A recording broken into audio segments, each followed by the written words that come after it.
Eu queria propor para vocês agora um debate em torno da economia, porque foi um debate principalmente nos últimos dias, né? Um debate que veio à tona, que mexeu com o presidente Jair Bolsonaro, a questão do salário mínimo, do teto de gastos. Mal, queria começar com você essa. Como é que fica uma economia no próximo governo Lula? Uma máquina mais inchada? Como é que vai ser esse movimento? Você já aposta em algum ministro da economia? O PT se modernizou nos últimos tempos. Não vai reeditar o mesmo tipo de governo que fez de 2002 até 2014. A expectativa de pegar um governo um pouco mais ajustado, e tem que reconhecer, nos últimos meses o Brasil conseguiu avançar e recuperar parte dos prejuízos dos últimos anos, e agora fica mais fácil para o presidente que possa reorientar uma economia não mais focado àqueles donos de capital, mas principalmente a promoção de renda para as famílias e, a partir daí, o gasto das pessoas ser o indutor da economia, gerando benefícios para os empresários e também para o Estado, com a maior arrecadação a partir do consumo. Esta é a lógica que deve seguir o país de agora adiante. É um novo marco econômico em relação ao atual, que vinha de cima para baixo. Esse vem de baixo para cima, com as pessoas com maior poder aquisitivo podendo, então, despender seus recursos na compra de bens. A compra de bens gera impostos, o governo ganha, empresários ganham e a população gasta melhor o seu dinheiro. Ricardo, a gente tem, no meu modo de ver, dois governos do presidente Jair Bolsonaro. Os primeiros 3 anos foi um governo mais austero e a gente via o Paulo Guedes no sentido de tentar arrumar a máquina pública. Agora, o último ano, a torneira foi aberta, PECs e mais PECs e dinheiro liberado para todo lado. Essa conta não vai chegar o ano que vem? Não, a conta vai chegar com certeza. Eu vou começar o meu comentário aqui discordando um pouquinho do Malco, porque eu acho que a questão do gasto a partir das famílias da base está totalmente comprometida, porque está todo mundo endividado, a gente vem falando sobre isso, 78% das famílias estão com dívidas, 30% dessas famílias estão inadimplentes, então acho que vai ser muito difícil retomar aquela política anterior do PT, que era isso, né? Começar de baixo para cima, como o Malco falou. A gente tem que levar em consideração que o teto de gastos já está todo estourado, não há que se falar em romper ou não, porque já não tem teto de gastos. A gente tem um orçamento de 2023 totalmente comprometido, a gente tem mais de 120 bilhões de reais de rombo fiscal já contratado, a gente tem um mundo em recessão, a gente tem a guerra. Eu não vejo muita área, muita margem para um governo bem sucedido já a partir do ano que vem no aspecto econômico não, Júnior. Eduardo Costa, a gente discutiu durante muito tempo, alguns economistas falavam, é um plebiscito da economia, a gente vai querer um Estado mais inchado ou um Estado mais austero? E para você, como é que você vê essa situação? Veja só, o que separa a Rajagabari da Barão Homem de Melo, para quem não conhece bem essa região centro-oeste da capital, o que separa essas duas avenidas, no ponto em que a nova sede da Itatiaia está instalada, Barão Homem de Melo 2222, é um conjunto de vilas e favelas denominado aglomerado Morro das Pedras. E eu vim da cidade de Jardim, no TRE, onde estava, para cá. Poderia optar por outros caminhos, mas eu gosto sempre de passar aqui, ficar com os pés no chão, né? E eu passei bem no meio do aglomerado e vi uma festa. É como se todo o aglomerado fosse atleticano e tivesse acabado de vencer o Cruzeiro ou vice-versa. Vi uma festa daquelas. As pessoas da rua gritando, crianças, idosos e tal. O que é isso? Isso é, mais uma vez, aquilo que ninguém pode negar, né, gente? Aquilo que começou em 14, com Aécio e Dilma, se esgarçou e hoje é uma realidade. Há uma identificação notória dos mais pobres com Lula e dos mais ricos com quem estiver contra o PT. Notória. Então, o desafio do Lula é gigantesco. É gigantesco. A gente espera que os bolsonaristas não repitam os aecistas, que 2 dias depois começaram a colocar adesivo nos seus carrões da Zona Sul. Eu não tenho nada com isso, eu votei no Aécio. A gente espera que isso não se repita, que o Brasil é um só. E que o Lula consiga conjugar todas essas séries de dificuldades já colocadas pelos 2 colegas, que não são poucas, com a necessidade da esperança dessa gente que, de fato, passa dificuldade e que, de fato, tem em torno aí de 30 milhões passando necessidade estridente e que tem, Júnior, 50 milhões de pessoas na informalidade. Imagina a previdência social daqui a 10, 15, 20 anos. Quem for governar o país tem que pensar nisso. Então, é muita dificuldade para um governo só, que Deus abençoe o Lula. Eu dou um pulinho lá em Brasília, a Edilene Lopes está com a gente nesse debate também. Ô Edilene, algum rumor aí, algum bastidor de quem será aí o novo ministro da Economia? Não, Júnior, o ex-presidente Lula guardou essa informação a 7 chaves, embora tenha trazido nomes importantes de ex-ministros, ex-presidentes do Banco Central, que inclusive declararam apoio ao ex-presidente Lula, mas um nome especificamente ainda não foi apresentado. O ex-presidente Lula não fez essa apresentação antes do término das eleições, temendo que qualquer anúncio que ele fizesse pudesse ser usado contra ele, mas a partir de agora, nos próximos dias, certamente o ex-presidente Lula vai fazer a apresentação desse nome do comando da equipe econômica dele e também de outros nomes que devem comandar outros ministérios. Eu acho que alguns deles não serão surpresa para nós, como, por exemplo, certamente a senadora Simone Tebet, que não tentou a reeleição para o cargo dela, já que se candidatou à presidência da República, deve ocupar um lugar importante. Certamente terá um ministro mineiro, o PSD vai ter um nome entre os ministérios do Lula, não se sabe ainda se ele vai contemplar o candidato dele ao Senado em Minas Gerais, o Alexandre Silveira, mas terá um nome do PSD entre os ministros do ex-presidente Lula. Essas definições certamente virão nas próximas horas. Disso nós não temos dúvidas. Nesse momento, só para atualizar, Júnior, vocês não têm a minha imagem, eu estava participando de vídeo todas as vezes, porque eu estou sentada no chão, na porta do Palácio do Planalto, bem embaixo do microfone da Itatiaia, para garantir um lugar aqui privilegiado, caso o ex-presidente Jair Bolsonaro venha falar depois do resultado das eleições. Já circula por aqui a informação de que ele vai se isolar, de que pode ser que ele não dê nenhuma declaração hoje, mas isso não é oficial. A comunicação do presidente Jair Bolsonaro ainda não falou nada. Enquanto isso, nós permanecemos de plantão, aguardando até o último minuto para ver se Bolsonaro aparece e se pronuncia em relação ao resultado das eleições, Júnior. Lucas Ragazzi, economia.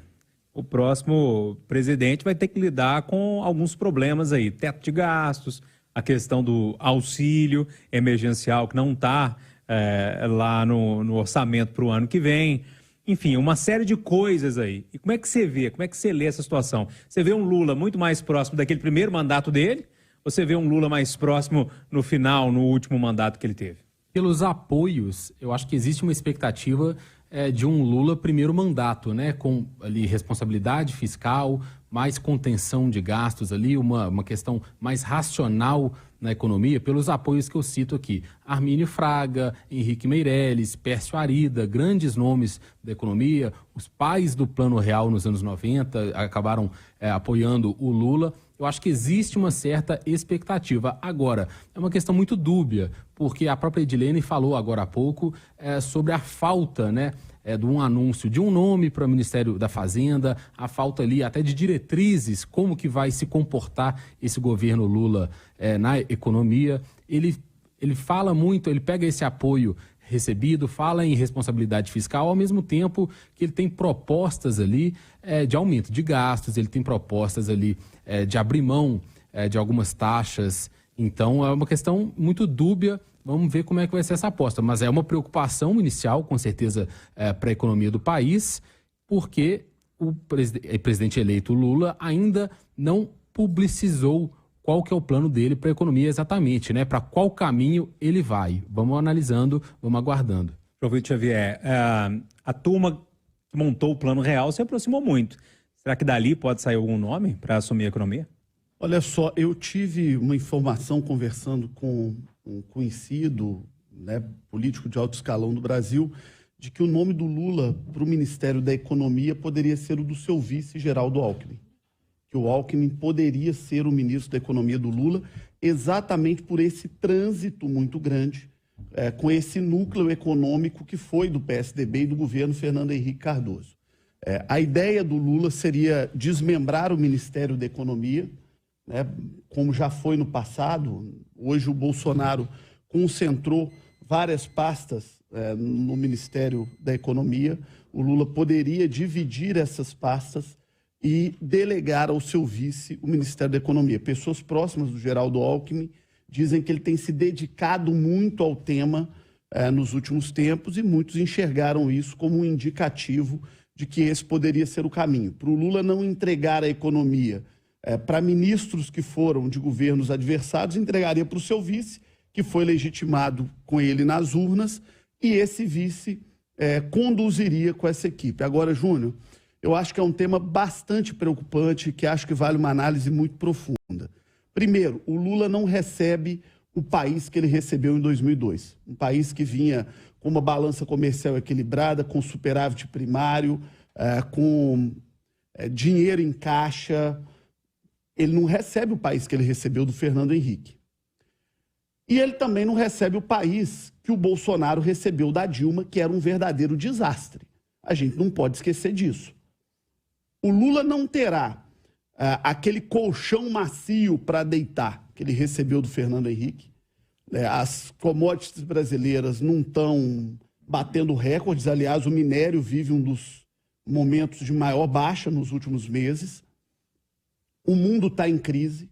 Inflação nos Estados Unidos, inflação na Europa, guerra na Ucrânia, mundo voltando a uma pandemia. Ou seja, o Lula não terá aquela vida fácil do ponto de vista macroeconômico que ele encontrou em 2002.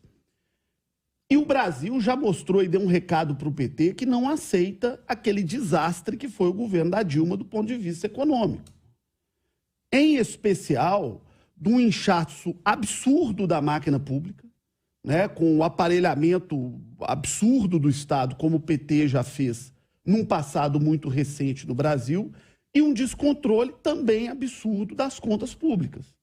Então, o Lula, acredito eu, que ele vai buscar se vacinar para que o Brasil tenha condições de enfrentar uma crise mundial, que diferente daquela que ele falou lá no passado, que era uma marolinha, agora é um tsunami.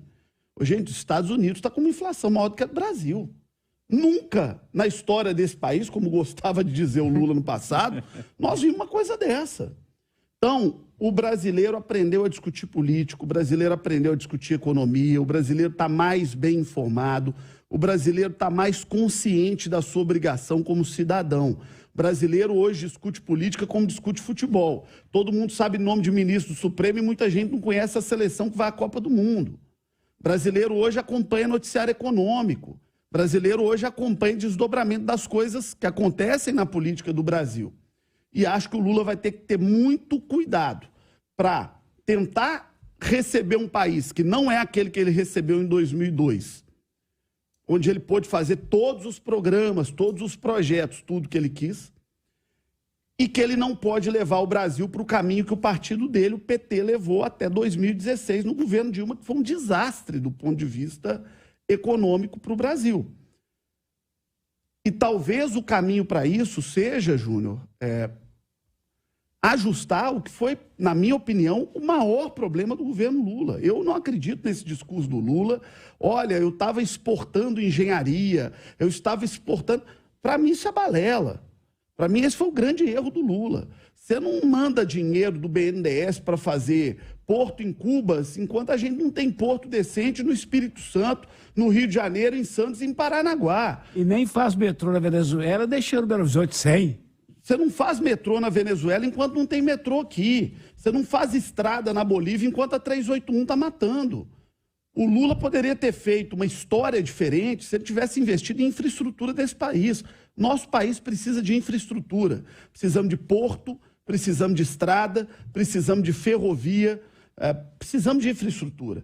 Talvez a grande saída para o Brasil seja investir em infraestrutura. E acho que esse governo do Lula, que necessariamente terá que ser um governo dialogando mais com a centro-direita, porque ele tem um vice de centro-direita, porque muita gente veio para ajudar nessa luta do 0,9 no segundo turno, muita gente que não é da esquerda veio. E porque o Congresso é de direita, talvez isso faça com que o Lula seja obrigado a manter algumas pautas que sempre foram mais à direita no Brasil, como, por exemplo, concessão e privatização, porque ele está pegando um país com dificuldade, um mundo em crise, vai tirar dinheiro para infraestrutura, para aquecer a economia, da onde? É só desse jeito, concessão e privatização. Para a gente virar a parte de economia, mais alguma coisa? Mais algum adendo, hein? Você pediu, eu vou falar. Não, porque, gente, eu fiz um negócio do Maquiavel aqui agora e escapou. O João falou um negócio tão... lembrei.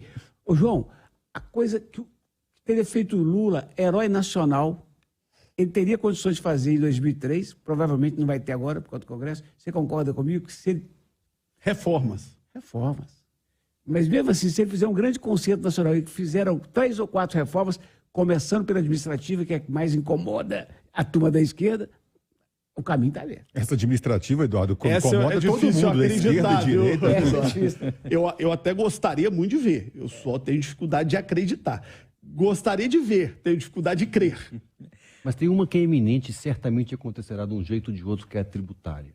O que aconteceu, né, depois com o ICMS do combustível e a situação com o país, é inevitável a reforma tributária, que já deve começar agora na transição, da agora para frente, até dezembro, Mas ser consolidada no próximo É governo. importante entender qual reforma tributária vai ser. Esse é o grande E a problema. grande questão é sempre essa. A reforma tributária significa sempre aumento de carga tributária total. Eu acho que se não tiver a reforma administrativa antes, para convencer a sociedade, convencer o Congresso, olha, vamos cobrar mais impostos, mas a gente está fazendo o dever de casa e cortando aqui, aí vai ficar no chove não molha como E sempre. o melhor sinal, Juninho, é não dobrar o número de ministério de saída, né? Esperemos então.